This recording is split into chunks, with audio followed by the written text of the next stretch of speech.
Bonjour tout le monde, ici Game Messenger et on se retrouve pour une nouvelle vidéo. Donc aujourd'hui, vidéo un peu particulière. C'est une vidéo que beaucoup de gens m'ont conseillé, enfin m'ont encouragé à faire. Je pense notamment à BLS86 ou encore à d'autres YouTubeurs. Alors c'est une vidéo sur comment faire un bon deck building. Autrement dit, comment faire un bon deck ou comment en construire un bon. Donc je vais vous prendre comme exemple mon deck Mermail car c'est un deck non métagame. Donc je vais vraiment me baser sur le deck non métagame pour cette vidéo, car beaucoup me disent, je parle beaucoup avec d'autres duellistes et d'autres youtubeurs, et on cherche beaucoup à savoir comment contrer le métagame actuel. Donc il n'y a pas de solution miracle, déjà il faut le savoir. Ça passe par beaucoup de travail sur le deck qu'on veut jouer. Donc j'ai fait ça sur plusieurs étapes. Alors c'est des questions qu'il faut se poser tout d'abord. Alors quel style de deck j'aimerais jouer? Un style agressif, un style, euh, un style contrôle, un style contrôle et agressif en même temps, c'est-à-dire qu'on contrôle bien la situation pour faire un OTK à un moment précis. Voilà. Ensuite, quel deck vais-je rencontrer du metagame actuellement? Donc on viendra à cette question juste après. Ensuite, quelles sont les faiblesses du metagame actuel et quelle carte rentrer main deck pour cela qu'on appellera carte tech? Ai-je le budget pour jouer les decks du metagame? Donc ça va pas être une question très compliquée. Et est-ce que je préfère la compétition ou le fun? Donc on verra ça plus tard. Donc tout de suite, on va commencer par quel style de deck j'aimerais jouer. On va commencer par moi. Alors moi je préfère jouer avec un deck avec des combos simples, mais qui en comporte plusieurs différentes pour éviter à mon adversaire, dès qu'il voit que je joue par exemple, je sais pas, un deck Mermail, mettons, mettons sur Mermail il y a plusieurs combos possibles. C'est ce qui est intéressant, c'est que l'adversaire ne peut pas forcément prévoir toutes les combos. Alors qu'un deck comme Sattel Chevalier par exemple a beaucoup de détracteurs parce qu'il n'y a que 2 ou 3 combos maximum dans le deck. C'est le problème. Une fois qu'on sait qu'on affronte un deck Sattel Chevalier, on sait ce qu'il faut contrer dans le deck. C'est peut-être pour ça qu'il ne fait pas assez de grands résultats, on va dire. Donc, moi je préfère jouer un deck avec des combos simples, mais qui en comporte plusieurs, ou qui me permettra de faire un OTK, ce qui facilite l'apprentissage du deck et évite le misplay. Mes decks actuels, par exemple, ça va pas vous étonner par rapport à mon style de deck, c'est Mermail et Clifford. Mon deck fun que j'aimerais bien remettre au goût du jour, c'est Mermail, et mon deck du metagame actuel, c'est Clifford. Donc voilà. Alors, quel deck du metagame? Parce qu'on passe tout de suite, moi c'était surtout par rapport à moi. N'hésitez pas d'ailleurs à répondre en commentaire, je vous y encourage, hein, pour qu'on puisse parler ensemble. Donc, quel deck du metagame? Alors, un YouTuber dernièrement m'a posé la question, que penses-tu du triangle du metagame? Donc c'est simple, par triangle il veut dire qu'il y a 3 decks. Donc il y a le Clifford, le Shadow et le Burning Abyss. Et éventuellement il y a le Sattel Chevalier qui rentre parfois en ligne de compte. Donc principalement, donc ce sont des decks du metagame. Les decks pour contrer le méta vont principalement être des decks auto-win pour moi. Comme par exemple le deck Nurse ou Shenburn, ou encore des decks à budget moindre qui sont adaptés au metagame. Je pense notamment à Firefly, Spellbook, Mermaid, Batteryman, Jargia ou encore Aile Noire. Il y en a certainement d'autres, mais c'est ceux qui me viennent tout de suite. Alors, les faiblesses du metagame actuellement. Donc, j'ai réuni par rapport au deck du metagame. Alors, de manière générale, les decks actuels ont une faiblesse commune, c'est qu'il faut absolument placer leur combo directement. Je pense notamment au Burning Abyss. S'il n'arrive pas à placer la combo Dante directement, déjà, s'il a Fire Lake tout de suite dans la main, ça sert strictement à rien. S'il n'arrive pas à placer son Dante tout de suite ou un Virgile, ça va être très compliqué. Et beaucoup de joueurs Burning Abyss savent que commencer avec un Virgile sur le terrain tour 0, c'est pas forcément intéressant. Donc, le Burning Abyss, pour moi, c'est le deck le plus consistant. Il joue sur Dante et sur les invocations en série lui permettant de faire un CA impressionnant. Le principe pour contrer ce deck, c'est de détruire CMP pour pouvoir remonter le field et l'empêcher de faire des invocations SP pour toujours avoir un CA supérieur à lui. Les cartes à rentrer en main de deck et les tech cards sont principalement les mêmes que contre Shadow. Donc, ce qui me fait passer directement au deck Shadow pour vous expliquer. Le deck Shadow joue beaucoup sur l'invocation spéciale, tout le monde le sait.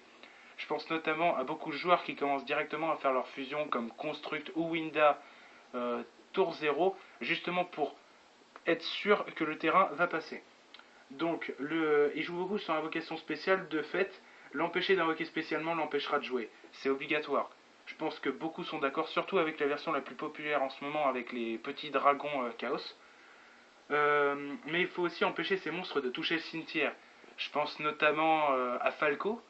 Il faut éviter aussi qu'il se retourne. Donc, par exemple, un monstre comme Skamata envoyé par un effet de carte, il me semble, va automatiquement activer son effet. Donc, ça va poser un problème. Donc, dans la mesure du possible, des cartes comme prison dimensionnelle, dispositif d'évacuation obligatoire, Vanity's Emptiness sont des cartes utiles dans le main deck. Donc, c'est exactement la même chose pour le deck Burning Abyss. Dans la mesure du possible, dans le Mermail, on peut rentrer des cartes comme je peux vous citer par exemple Souffle d'aile du Phénix, qui est une très bonne carte.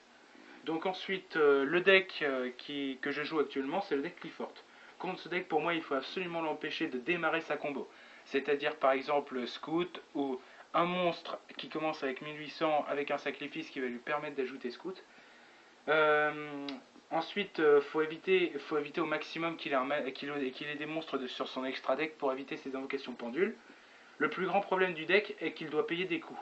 Ces coups, il faut les laisser passer, mais lors de la résolution, il faut chaîner ses effets.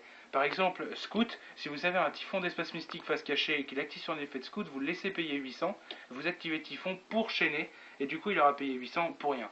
C'est l'un des plus grands problèmes, c'est comme Skill Drain. Il faut absolument faire ça avec Skill Drain, il payera 1000 dans le vent, et ça lui servira strictement à rien. Alors ensuite, de fait, à ce qu'il ne puisse pas activer l'effet de ses cartes. Donc, c'est exactement ce que je disais. Les cartes texte sont bottomless ou encore Typhon d'espace mystique. Dans le deck Sattel, Dust Tornado peut jouer et reste une bonne option. Si vous jouez Sattel Chevalier, évidemment. Donc ensuite, je peux vous parler rapidement du deck Sattel Chevalier. Ce deck n'est pas très compliqué à contrer, il suffit de bien gérer les ressources adverses et d'empêcher l'adversaire de faire ses invocations en série et ses Xyz. Pour cela, des cartes comme Vanity's Emptiness, Solemn Warning ou Torrential Tribute peuvent être de bonnes options. Ça ne générera pas forcément votre deck. Donc ensuite, la question est, ai-je le budget? Donc moi, j'ai un budget conséquent, je peux me permettre de jouer la plupart des decks. Hormis Burning Abyss, parce que payer 60 cartes pour Dante, ça m'ennuie un petit peu. Donc voilà, cela reste une question que chaque joueur doit se poser, mine de rien. Mais pour cela, je pense que notre compte en banque répondra mieux que nous. Donc après, ça dépend de tout le monde. Donc ensuite, est-ce que je préfère la compète ou le fun? Eh bien moi, je décide de ne pas choisir. Je préfère jouer compétitif mais avec des decks fun, et je préfère jouer fun avec des decks compétitifs. Je jouerai toujours le deck qui me paraît le plus marrant dans le metagame, et je sais que beaucoup d'autres le font. Donc je passe directement à la deck profile Mermail pour vous expliquer mes choix par rapport au tech card. Donc, 3 Abysteus. Donc à savoir qu'un bon deck doit toujours garder les cartes qui lui sont propres et qui feront toujours démarrer sa combo. C'est le principe d'un bon deck building.